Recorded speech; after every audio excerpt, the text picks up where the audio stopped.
Is there about to be a glut of RVs on the market? Some people think so.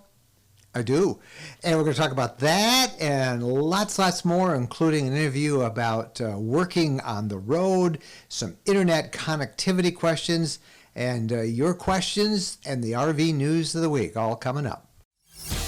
Welcome, fellow travelers. It's time for another episode of the RV Podcast. Answering your questions, sharing tips, suggesting great trips and off-the-beaten-path adventures, and always staying on top of the RV lifestyle news you need to know about with great interviews and inside industry information. Here's your hosts, award-winning journalists Mike and Jennifer Wendland.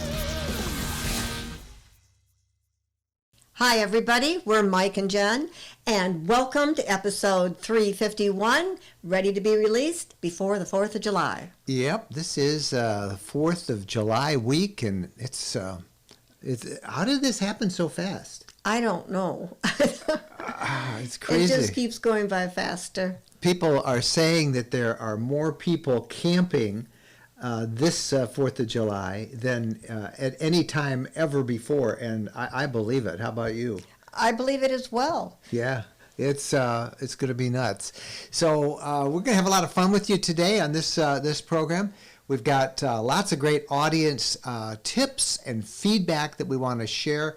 Plus, we have an interview with a couple that we met on the road, and they share some suggestions on how you too can find that special niche that will get you traveling more. And we really enjoyed meeting them. You ended up with a pretty good deal out of the thing. We did a little bartering with this couple. Nothing wrong with that. We'll tell you about that. That's coming up in the interview of the week. Hey, right off the top, though, we want to say thank you so far for the initial response to our new print version of the complete guide to boondocking.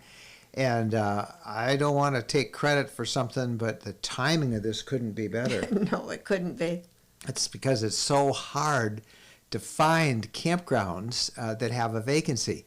Your best shot now, if you need to on a popular weekend, is to find a place to boondock. And this is our complete guide. It's 114 plus pages. It teaches you how to successfully boondock in your RV, enjoy this beautiful country, find those spots, and we'll put an address link to it in the description and in the show notes for this podcast. But thank you for the response so far to that book, and we're delighted. That's the first of our print versions of all of our books. And we've got another one coming out on July 10th. We'll be announcing our next one. Good. And you want to tell them about that one, what that one's about? That one's going to be camping along the Great Lakes, the U.S. side. We did a tour of the Great Lakes shoreline that starts at Lake Ontario in New York, and it goes all the way east and then north up along Michigan into Wisconsin, Minnesota, down into Wisconsin, through Indiana, Illinois. Tell them how many miles that is. That is like 4,000 miles. It's just amazing. 4,000 miles. And that's the Great Lakes Shoreline Tour, and that's going to be released on July 10th. We'll tell you about it when it comes here. But we had so much fun putting that together. We even did a nice trip last week. We got off and had some fun on the Lake Huron shoreline. That was great. So we're pretty excited about all of this, and we hope that you are too. I think the most fun we have is in writing these books, don't you? It is. It's fun. I like the exploring. I like going to the places. You're more the writer in the group. Well, I always want to stay and tell and talk more about everything as we're doing it, but because sometimes we have to move on very fast, and but it is really fun. Hey, we have a new feature that we're going to introduce this week on the podcast, and it's kind of a special treat for those of you who are watching the video version of the podcast on the YouTube RV Lifestyle channel. Starting this week, we're going to have a feature called Hidden Campground Gems. Now, we have been reporting a lot. We'll be talking more about it today, about how hard it is to find a camping site during this massive boom in RV and outdoor recreation and camping. But there are campgrounds out there available. And we're going to start our regular feature where we're going to actually pick a campsite, a campground, in an area that you probably thought was all filled up. We'll show you it. We'll give you a 360-degree video. Our friend Mark Kapp will be helping us with those reports and doing those for us every week. And this week, we're going to start one, and it's going to be right near the west entrance of Yellowstone National Park. And when we checked it just a few days ago, a week or so before the 4th of July, there were still openings. So I think you're going to enjoy this. Hidden Campground Gems. It's a new feature that we'll be featuring on the podcast. And those of you who watch the video version will actually see video of that campground. That is such a great idea. I'm so happy that Mark came up with doing that, because it's going to be a blessing to everybody out there. We have been getting so much feedback from people talking about overcrowded campgrounds. Yeah, we have, and we want to share some of that with you in this episode, because there's some really good ideas that people are coming up with. And as we hear from you, and from our experience as we travel and your experience as you travel, we really have a pretty accurate assessment of what the situation is out there. And there is a lot of anger. There's a lot of, maybe a better word right now is frustration. And we hope it doesn't turn into anger, because anger then gets into cynicism, and that's never a good thing. No, it's not good. But we can come together, share information, and help each other out. And that's what we're all about. One of the more interesting reactions that we received this week came from an audience member who heard last week's comments where we were talking about the 2021 camping crisis and the growing frustration out there among many RVers. Came from a follower on our YouTube RV Lifestyle channel. His name is Wendell Stevens, and here's what Wendell had to say. Next year or the year after, we will see a glut of RVs on the market. People thought last year during the pandemic that camping was the way to go, so they rushed out and bought an RV. Now those folks can't find a campsite, and their camper is sitting in the driveway, but the payment still has to be made. My social media camping groups are literally full of new folks that do not have a clue, and I mean no offense by that. I've literally seen posts such as, "My husband and I are going to buy a travel trailer tomorrow. What size should we get?" And, "Do I have to dump the black tank every time we go camping?" And addressing the people who are renting and not showing up for their sites. On at least one local camping group, I saw somebody selling reservations at a nearby state park. I hope this mess goes away, or we may get out of RVing ourselves. That was really interesting. It's really frightening. You think of like concerts where people buy up all the tickets and then they scalp them. Scalping Football state park games reservations. They're doing that. Yeah, isn't that terrible? Yeah, we've heard that from several of you. I actually went online myself, and I found a couple of forums where that indeed was happening. People were saying, "Hey, I've got a reservation I can't use. I put a deposit down if you pay me. I'm not going to even tell you where they are or any of that stuff." But that's the state we're at, where people are actually scalping their reservations. Oh, I don't know how you stop that, but it's got to be stopped. And I thought Wendell really nailed it when he talked about a lot of people in the industry. They're called COVID buyers, people who just went out and bought, oftentimes sight unseen, an RV with no understanding of what was expected in terms of etiquette when they camp, not even any understanding of how to operate the RV. I mean, that question that he said that we're going to buy a travel trailer tomorrow, what size should we get? I mean, that shows you people aren't doing their research. And that is why I kind of agree with Wendell that there is going to be a glut on the marketplace. And I think we're going to start seeing that. We're going to talk more about it in the days to come. I think the most interesting call that we received this week was from a former RV sales manager. He said the coming glut of used RVs that will soon be on the market is going to be a serious financial problem for those who are going to find themselves upside down in their loans. And here's his message. And that also exposes a system, he says, that is designed to confuse and take advantage of RV buyers. Yeah, he kind of mentions it, he calls it the 4 Square program, and that is this system, he's going to describe it. And remember, this guy was a former RV sales manager, so he knows what he's talking about. Let's listen to that message. Hey, Mike, it's George. I was watching your podcast about a large number of RVs that are going to be coming up and available probably next year. And the only problem with it is these people are so buried in it, they're going to be so upside down, they're not going to be able to get out of them.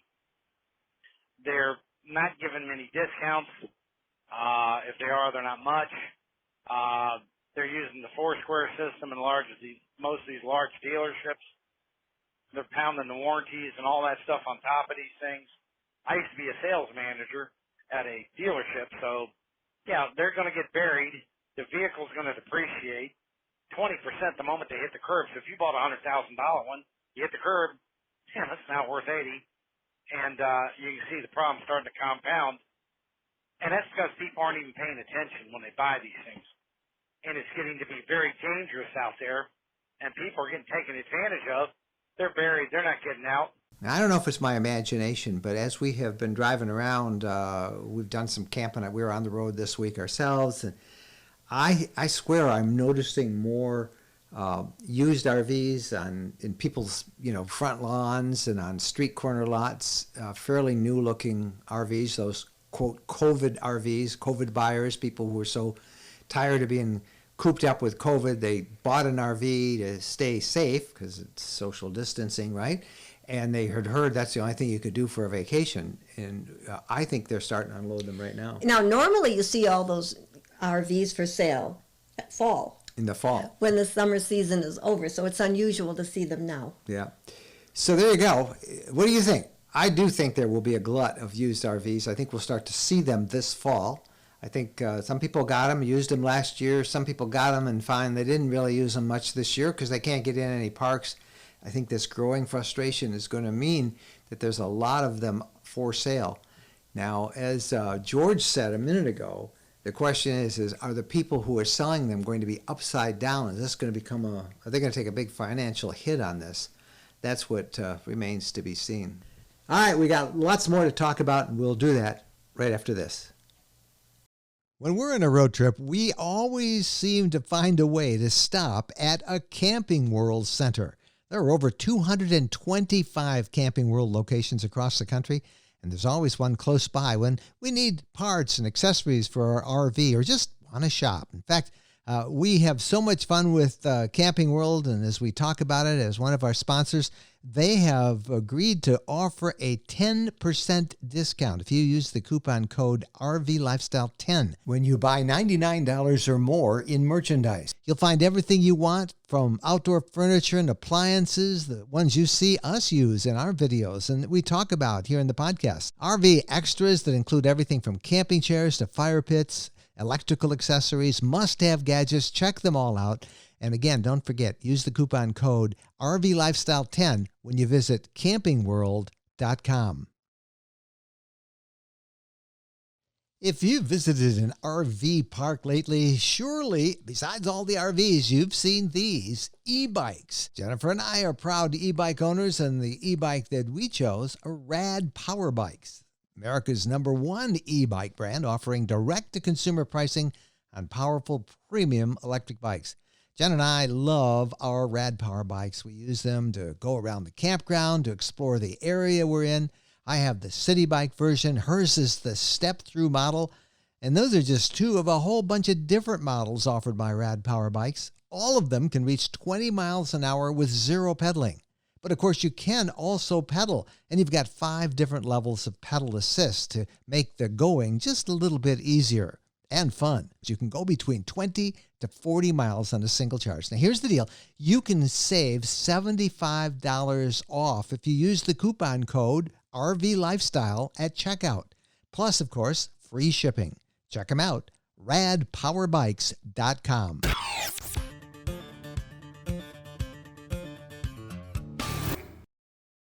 Welcome back, and in this portion, we're going to talk about the RV news of the week. And there is a lot of RV news. I think the big story as we record this podcast is out in Arizona right now, where wildfires have been raging all weekend and into the new week. Just continuing extremely dry conditions out there. At least 5 very popular national forests in Arizona have been closed indefinitely because of that high fire danger that's going on out there because of this dry weather, the heat, the drought. And they don't know when they're going to open that. Violators could face a fine. Yeah, $5,000 fine, which is absolutely incredible, or 6 months in jail. So no camping out there, and it's because of this drought and this heat. They've had a bunch of wildfires out there. Yeah, I think about 16 different wildfires going on, and this is right before the 4th of July weekend when everybody's camping and out there wanting to have fun, and all these campgrounds being closed and the wildfires, not good. Well, right along with those wildfires is the story of this unprecedented, record-setting heat in the West and the Pacific Northwest. Did you see what the temperatures are and have been up in Seattle and Portland? I think they've been up around 110. 110, even higher, I think, a couple of those days. And it's been like this for much of a week. Now, they're hopefully going to get a little bit of a break later in the week, but I looked at a map of the temperatures, and it was literally the entire western third of the country has been over 100, from Denver all the way out to California. It has been just a mess throughout this. This 110-degree heat has been a regular occurrence for almost a week now. And also, there's the accompanying drought. Yeah. That's going along with that. Yeah, no sign of this thing really letting up anytime soon. We're talking danger here at the Grand Canyon, where parts of the trail that actually people take that goes all the way down into the canyon. The temperatures out there can reach 120 degrees. Officials have out there been warning hikers not to even attempt to go down that trail between 10 a.m. and 4 p.m. And on Sunday, a 53-year-old woman hiker from Ohio experienced heat illness, and her companions called for help. And by the time the rangers arrived for help, the woman had died. Yeah, this was on the Tonto Trail. It's right near Monument Creek. Further south at Saguaro National Park near Tucson, the temperatures there have been over 100 as well. And to kind of get the attention of everybody about how dangerous the heat in a vehicle is, they went on Instagram and they showed the results. They took a plate of a tin or a pan, whatever you call it. Dough. They took some dough. And of chocolate chip cookies dough, and they put it on the dashboard of a vehicle, and in that 100-degree heat in the vehicle, it was 180. It rose to 180, and it baked these cookies. Now, that's kind of a gimmicky way to show you, one, for those of you who have pets, why there are these laws that you can't leave your pets unattended, because even in a few minutes, that heat, even under an 80-degree, 75-degree day, it'll go up really fast. Mm-hmm. But that's how dangerous it is out there. So you've got heat stroke, brain damage, not good. So just be really careful. I mean, if you're out in that extreme heat, be really careful. People are dying of it, and that is not good. All right, enough with the heat and enough with the fires. And then the other side of the coin, another popular boondocking spot has been closed because of misuse, and this spot is in Maine. So now camping is prohibited in the Tumbledown Mountain area. Tumbledown Mountain is a beautiful area. They don't have any campgrounds there, but they've allowed, well, up until now, they've allowed dispersed camping. And too many people, too much trash, human waste, and damage to the wildlife. Now, this is a trend that has been happening all across the country. Parks and lands, managers, public land all over the country have been shutting down boondocking spots because people are so inconsiderate. They're abusing privileges. They're leaving mess and human waste. Some of them were kind of homeless encampments. Oh. But a lot of them are being blamed on what they call just very irresponsible campers. People who, we mentioned it earlier, who jumped into the camping thing. They have no idea of what etiquette is, what the leave no trace movement is, about how they're to behave when they're out there. And so you're seeing all these things shut down. This is not good. No, it's not good at all. It's very sad. Yeah. So, all right, that's our news of the week. We'd love to hear your thoughts. There's a couple of ways you can do it. Number one, you can use our voicemail message. A lot of you who listen to our audio podcast like to share that. And the phone number there is on your screen for those of you watching on YouTube. Is 586-372-6990. That's 586-372-6990. Would love to get your voice messages from it. And those of you who are watching us on YouTube, you guys are watching video, so leave us a question by video. Just record it on your smartphone. Don't do it too long. It doesn't have to be too long. And you can send it to us at mikeandjen@rvlifestyle.com. mikeandjen@rvlifestyle.com. We'd love to get your video comments and your questions about all the things we've talked about. All right, we'll be back after this. When we're asked what's the most important modification we made to our RV, it's an easy answer. Battle-Born batteries. Battle-Born batteries are quality, safe, reliable lithium batteries that allow us to stay out there off the grid longer. Lithium batteries charge faster, they charge fuller, they're longer lasting, they're maintenance-free. And Battle-Born batteries are protected by a 10-year guarantee. Now, in our case, they just dropped into the existing AGM batteries that we have. And they'll probably be the same on your rig, too. Battle-Born battery experts can get those in your rig just like they did with ours. They can also match you up with the right cabling, the inverter, the charger, the solar controller, everything. Jennifer and I swear by our Battle-Born batteries. They allow us to boondock off the grid. Check them out. Go to rvlifestyle.com/lithium. rvlifestyle.com/lithium.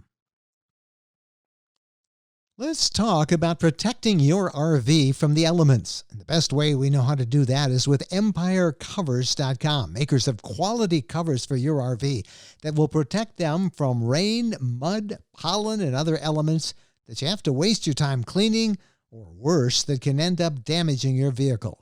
Whether you own an RV, a travel trailer, or a camper, EmpireCovers.com is here to help you protect all your vehicles against Mother Nature. They offer high-quality, affordable covers that are engineered to protect. Every cover comes with a free warranty to guarantee it remains durable. The RV podcast listeners can receive free shipping plus an extra 15% off their entire order. Visit them at EmpireCovers.com/RVLifestyle. EmpireCovers.com/RVLifestyle. EmpireCovers.com. Protect what you love.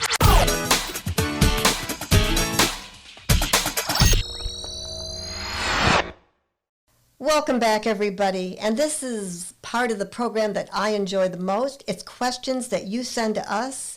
And this first question is from AA. If you order a unit and there's a 15-month lead time and you give a deposit, what happens to your loan application? Do you have to make payments? Do you have to reapply 15 months later? And now your unit is almost 2 years old. It was kind of like the question that we got last week from somebody who wanted to know if they ordered now and it wasn't built for 2 years, what model do they get? And they get the current model, whatever it is, 2 years down. Well, it's the same thing with your loan. Most loans are not. They want to exercise those loans right away. So you're putting a deposit down on the thing, but you're not paying it all. You don't pay it all until you take possession of it, and that's when you would start making your payments.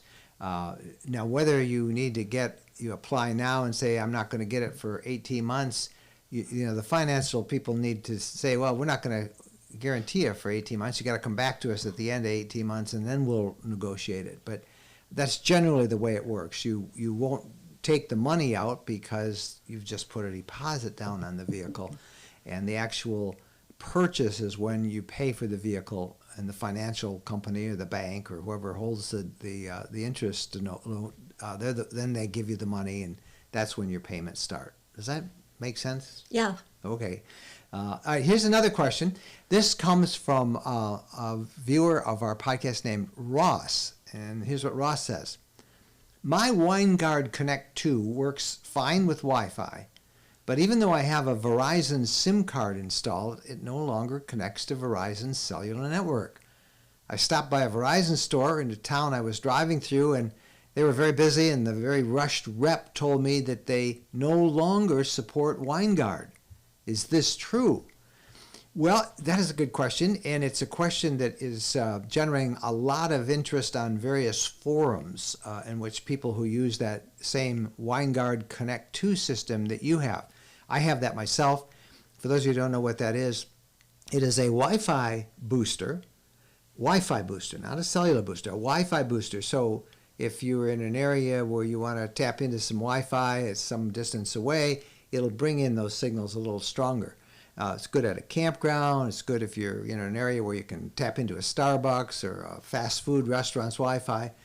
But it does have a cellular antenna, and if you put a SIM card for whatever cellular network you have, it's supposed to work in that WineGuard device. The operative word here is supposed to. I just tried ours, and it didn't work. I have a Verizon SIM card in mine, just like Ross, and it didn't work. Tried to connect, it recognized the Verizon SIM, but it wasn't connecting. And this is a pretty common occurrence that we're hearing over and over again from people who have the WineGuard Connect 2 and a Verizon SIM card. What the cause is, sometimes it has to do with you need to have a software update to the WineGuard system. I think that's what it is in my case. I just didn't have time to go through that whole elaborate setup system. So there's a lot of reports about when you do get a connectivity connection going that it suddenly drops off. I took it as far as I could go, and I figured the best place to find out if this is really true is with our friends Chris and Cherie from Technomedia.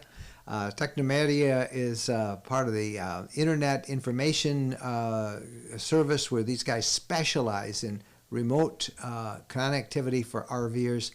And I thought the best thing to do is put this question to Cherie, and here's her answer. Is there some disconnect between WineGuard and Verizon? We get all these conflicting messages from the forums and from people who heard from somebody at Verizon that they don't do it anymore. We have not heard any news. We've not gotten any direct reports of any change to the WineGuard systems working on Verizon. WineGuard's website still shows Verizon compatibility and signing up directly. There are some Verizon support forums going on where people are reporting that they're having issues with it. It might be, if there are issues, it could be firmware related on WineGuard's side, but we have not really been tracking anything. And Verizon really doesn't have the legal ability to block access on any compatible device as per the terms of their acquisition of their LTE network spectrum back in 2008 of open access. They have to allow SIM swapping into any compatible device with their data plans. So they really can't block devices. Well, that's good to know. And of course, you guys are the experts on this. From what I can see, a lot of the concerns may be due to some software updates that people didn't get for the WineGuard system and some confusion there. Lots of reports of disconnects and difficulty in connecting. But as far as you guys know, the system is still compatible and it should work. So right, absolutely. Now, getting a plan can be a little bit tricky because for a carrier to activate a data plan, they have to have the IMEI number of the modem, which is basically the serial number of your cellular device. So the modem inside the WineGuard may not be registered directly with Verizon, which means when you encounter a rep with Verizon and they type in that number, they said, oh, we don't have that in our system, we can't activate. And that's very common. We get that with a lot of the router devices that are out there, PepWave, Cradlepoint, MoFi, InstiConnect. If it's not a Verizon branded Jetpack hotspot device, it may not be in their system. We do know for sure that their 15 gigabyte in quotes, unlimited data plan, the one that gives you unlimited data, but only 15 gigabytes of high speed, that one will activate. Reps can get it to activate on any Verizon compatible device. They also offer the 30 gigabyte option, both on prepaid and postpaid. And we do know that for some reason, that plan cannot be activated on routers like the WineGuard. or PepWave devices. So those have to be activated on jetpacks. But all you have to do is take the SIM card out of the jetpack and put it into the Winegard, and it should work fine. But for the average person, they got to climb up on the roof, they got to plug it in, pull it out, then come down. It becomes a pretty major hassle. But hey, Definitely. thank you so much for sorting that out, and for always being our go-to person when it comes to mobile internet. You are welcome. Technomedia, the mobileinternetinfo.com, right there on beneath your smiling face. That's where they can get a hold of you. Thank you guys so much. Thanks, Mike. Cherie and her partner Chris are heads of the Mobile Resource Information Center. That's a big mouthful, but we'll put a link in the show notes and in the description for this video. And if you're watching it on YouTube, you saw their URL, their web address underneath Cherie's name. But for the rest of you, I'll put it in the description and in the show notes. But it's supposed to work. The operative word here, supposed to. It's so confusing out there, isn't it? It certainly is. All right. We'll be back, and when we come back, it's time for, the interview of the week. All RVers need specialized emergency transportation coverage to cover air and ground ambulances, return to home services, and vehicle return. You only have a 68% chance that those services will be completely covered by your major medical. The sad reality is that a lot of people believe they have that coverage, but it turns out most carriers that claim to cover air ambulances only cover you for a hospital-to-hospital transfer and offer no coverage to get you to the initial hospital in the first place. The truth is, 68% of air ambulances are hospital-to-hospital. Here's a map of all the places in the U.S. that getting to the hospital in the golden hour is not possible without an air ambulance. And with an average cost of $52,481 for an air ambulance, why would you take the risk? Go to peaceofmindforrvs.com today and take a look at the true emergency transportation coverage they offer that covers it all. The coverage can save your life and your life savings. Check it out, peaceofmindforrvs.com. Jennifer and I are members, and we urge you to consider it too. peaceofmindforrvs.com. Hey, fellow travelers. Want to have your voice featured on the RV podcast? Send us your questions or comments. Send an audio file to Mike at RVLifestyle.com. Or better yet, use our RV podcast voicemail number, 586-372-6990. 586-372-6990. We want to hear from you. Call 586-372-6990.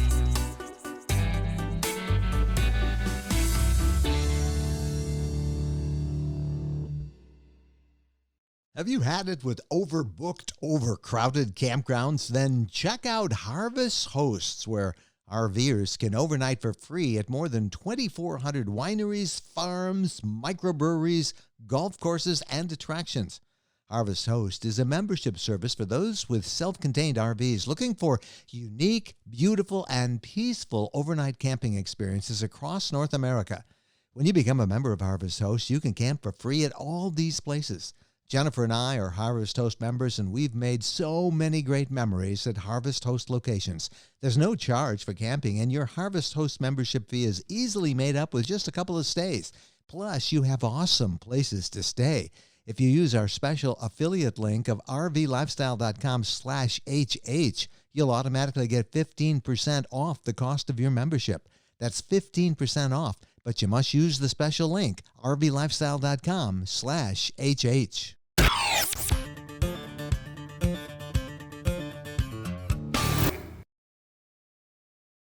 Welcome back, everyone.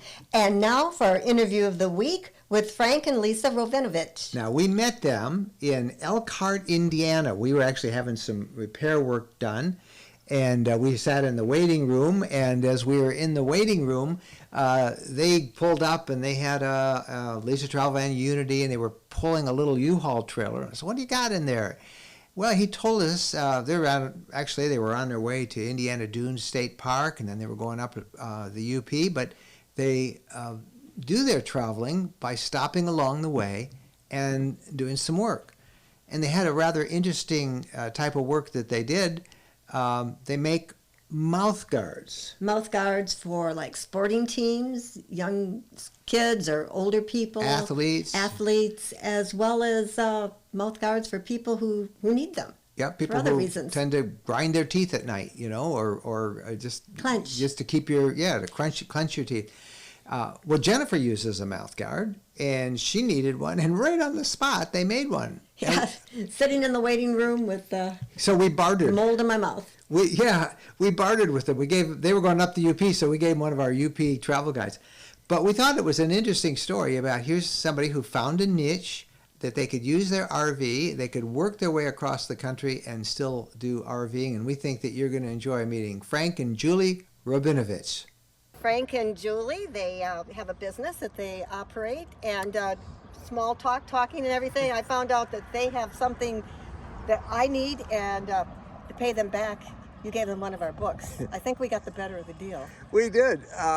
Frank, tell everybody what you guys do. Yeah, I'm actually pretty excited about that book, but we make custom mouth guards and night guards for athletes, and night guards for people that grind their teeth at night. And as soon as you said that, I told them that my wife has been trying to get one from her dentist, and the dentist has this, like, what, $500 rate? It's over $500. It's $550, $600. And then that got talking about how you started a business that you're doing from the road, from your beautiful Unity LTV RV right now. Yeah. So 10 years ago, we got involved in making mouth guards for athletes, and those athletes, parents and themselves, they needed night guards too for grinding at night. So along the way, we started making them for dentists so that they could mark them up, to the prices that they wanted to have them. But we sell them kind of without the middleman pricing and real inexpensive. So have you ever seen him do that before, Julie? Just made a mouth guard for Jennifer? Yes, that was really special moment, right? Right, especially when you're taking pictures and I can't talk and I imagine I'm going to be drooling or Yeah, something. that's right. Oh, well, let's show everybody that image. Let's just roll that right into the clip. There you are. There we go. So to compensate for their kindness, I thought I would throw in a book, because where are you going? We're actually headed to the UP, the Upper Peninsula of Michigan. And one of the main reasons we're going to explore that area is the videos you guys put together. Yeah. Oh, well, isn't that fun? That is fun. We still got the much better deal out of it. So what I wanted to talk to you a little bit, though, is to share with us life on the road, working from the road, what the RV brings to that, and how you can combine fun and an income, and meet needs of people, really needs. Right, so for our business, we are visiting lots of sporting events. And in the past year with COVID, of course, many of those events were canceled. But now that they've started up again, we get in the RV, we bring everything we need to use in the trailer behind us, which is why we could use a garage in our RV. But we go and make impressions at the event for the athletes who happen to be on site. This week we happen to be going to a strongman event. We go to hockey events, we go to jiu-jitsu and boxing events as well. I thought it was interesting. You showed me all the different types of bite guards, mouth guards that people can get. I mean, they've got you have really fun stuff. I wish you had the sheets so we could show everybody that. But how for the strong, muscular people, the bite guard is more for their molars. Because yeah, exactly. They're lifting cars and whatnot. Yeah. And that's what they need to protect. I never imagined that somebody would need a bite guard because you're a weightlifter. Yeah. They do, yeah, because they crack their molars under all that heavy weight. Well, I'm more interested in the RV part of it. You know what? We call this our New York City apartment. Yes. Because we feel like it's such a comfortable, no matter where we park at night, at the end of the night, we get in there, we turn on our candles, have our little glass of wine, we feel like we're in our New York City apartment. And We've made it so comfortable in there that no matter where we are, it's wonderful. Yeah, I got to tell you, we used to have a 38-foot Tiffin, an older one. I mentioned earlier, I'm not much of a tinkerer, so things were falling off the walls and I couldn't really get them back on there. But this really facilitates being in towns, in small cities, and parking properly. So it's just been a great tool for us to get out to these events. And still to work from the road. Now, have you met other folks who go from festival to festival, art show to art show, event to event, kind of like you're doing? Yeah.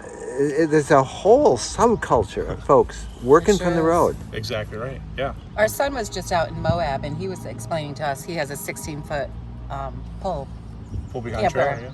and he was explaining to us that culture.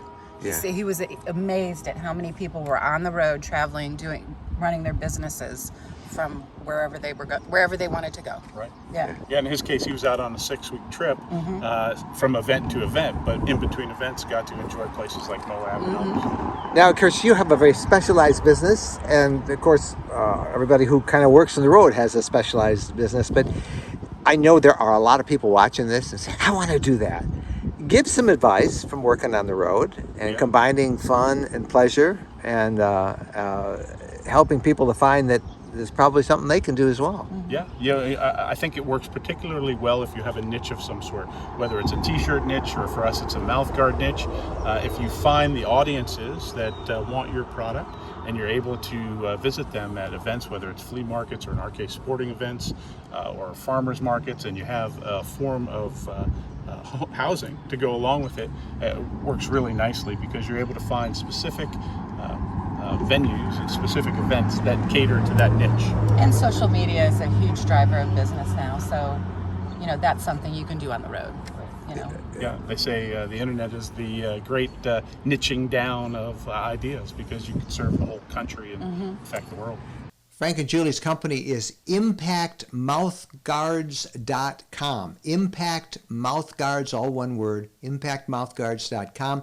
And you can check out what they do there. But isn't that an interesting way to make a living? Yeah. They've found their niche. They get to travel across the country. They get to see all the beautiful places in this country, attend interesting events, and not be locked in an office 9 to 5. Yeah. They're out there exploring the country and earning a living. And I thought his tip about everybody, you got to find your own niche. You just can't do what somebody else is doing. But there's so many things out there to do. And with the internet, you can work from the road just about any place. All right, that's our interview of the week. If you think you would make a good interview, or you know somebody that you'd like us to talk to, send their name and contact info and a little bit of background to us at Mike and Jen at RVlifestyle.com, because we love meeting interesting people on the road and through you and your referrals. So who should we interview next? You can help us with that. And now the part you've been waiting for, hidden campground gems. Now, there are a lot of hidden campground gems around the country. We've been talking a lot about how crowded it is out there, and, there's no doubt it is indeed crowded. But there are vacancies out there. There are campgrounds that are hidden that you don't see on everybody's radar. Well, we don't, but Mark Kep does, and Mark's going to be our special correspondent for this segment. Mark is with campgroundviews.com, and they have pioneered this 360-degree video coverage that is their ambitious goal is to go out and get shots in 360 degrees of all the different campgrounds, as many as they can find around the country. And they got a whole bunch online now. And so the challenge we've given Mark is find these hidden gems that we don't think are available. So if you had to say, where's the hardest place to find a campground this summer, where would you think it would be? Yellowstone? Yellowstone National Park. Wouldn't you say it's not even worth trying? It isn't if you want to try and stay in the park. They've been booked up for a year. And many of the big campgrounds right around the park, same thing. But that's the secret. They're not all big campgrounds around there. And Mark found a hidden campground gem that is just a relatively short drive from the west entrance to Yellowstone National Park. When we checked just a few days ago, it had openings. You need to put this on your radar, and we begin this new series called Hidden Campground Gems with Mark's report on this one near Yellowstone. Thank you, Mike, and hello everybody, Mark Kep here, and today we're going to show you a hidden gem campground located in a town called Ashton, Idaho. Ashton, Idaho may not ring a bell to you, but you've probably passed through it if you've ever driven up to West Yellowstone from the southwestern area of the United States. It's located along US 20 between Idaho Falls and West Yellowstone, and Ashton, Idaho is the last town you come to before you climb up onto the mountainside heading over to West Yellowstone. The campground specifically that we're looking at is called Grandview Campground. It's located along Mesa Falls Scenic Byway, which is a side route along US 20. Takes you a very pretty drive through the forest there. And then Grandview Campground itself is a US Forest Service campground. It has packed dirt roads, packed dirt sites, and a beautiful setting with tall, majestic trees all around. What makes this campground very unique is its proximity to the lower Mesa Falls waterfall. It's an actual very pretty waterfall that you can walk to from the campsite. There is a number of trails that go along the hillside overlooking the falls, providing amazing spots for photos and just enjoying the view of the falls. Lake day is amazing here. The sun rays will come over this mountainside and create just majestic light through the misting waters coming off the waterfalls. Very pretty spot. And Grandview Campground itself is a U.S. Forest Service campground, as I noted, and it's bookable on the recreation.gov system. So you can actually find, click, and book campsites there. The sites are plenty big for most any size RV. They're well spaced, so you have good spacing from your neighbors. And overall, this location is absolutely amazing. You are reasonably close to West Yellowstone, but you're also in a location that's lesser known. So this whole region here could actually be part of your vacation, and you can avoid the crowds of the busier national park. So this is one of our hidden gem campgrounds. We hope you go enjoy it, and let us know if you've stayed there before and like it. There will be a link in the description below, so you can go and take a look at it yourself. And by all means, share your hidden gems with us so that we can share them with everybody else. Back to you, Mike.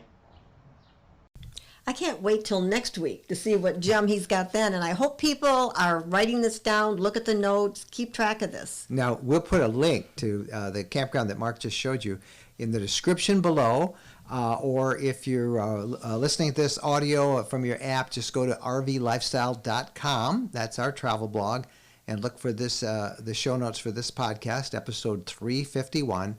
We'll have a link to that specific campground in on the audio podcast show notes as well. For those of you on YouTube, you can find it in the description beneath the video on the RV Lifestyle channel on YouTube. Now it's time for Off the Beaten Path with the Burketts, Tom and Patty. I can't wait to see where we're going this week. Hi, Mike and Jennifer. It's a bit of a paradox. The western edge of the Delmarva Peninsula is called the Eastern Shore. That's because Maryland lays claim to both sides of the Chesapeake Bay, so it's the eastern shore of the bay, not the shore of the land adjoining it. Or, to hear others tell it, it's just the easternmost shore in Maryland. Whatever the case, it's a long, craggy shoreline dotted with nothing more than small to medium towns and a lot of small islands. We've spent some time exploring these and have reported before on Deal Island, the best known. Today we're going to some that are, even for this remote area, a bit farther from well-traveled roads. The first, Hooper Island, we found because of a 4-year-old article about the best seafood restaurants in Maryland. It was something I came across by chance and marked the top 3 on my future travel map. This is a practice I'd recommend to anyone who travels regularly and has particular interests. As I read and come across sites and events that we'd like to experience, I record them, along with a link to the source, on a Google map. When we plan a trip, I note the locations that are near our route, and we keep them in mind as we travel. As we crossed onto Hooper Island, we noticed a small herd of deer. They looked a bit odd from the glance we had as we passed, so we backed up to have a look. Backing up on the roads was never an issue in this part of the country. There was literally no traffic. Sure enough, these were Sika deer. Actually a species of elk, they are native to Japan and were released by accident in 1916. With no natural predators, no tigers on the eastern shore, sadly, they thrive here and are hunted just like the more common whitetails. Our most interesting find here by far was a wind-blown cemetery, close enough to the ocean that it seems the residents might be waiting for the next boat to the afterlife. The graves here dated to about 1800, and one woman had died at age 90 in 1801. That's a long history of fishing in this little town called Fishing Creek. It was interesting, too, to see the varied spellings of the names, assumedly all related, but written slightly differently. As promised, Old Salty's restaurant did not disappoint. I ordered the crab cake and Tom had the crab chowder.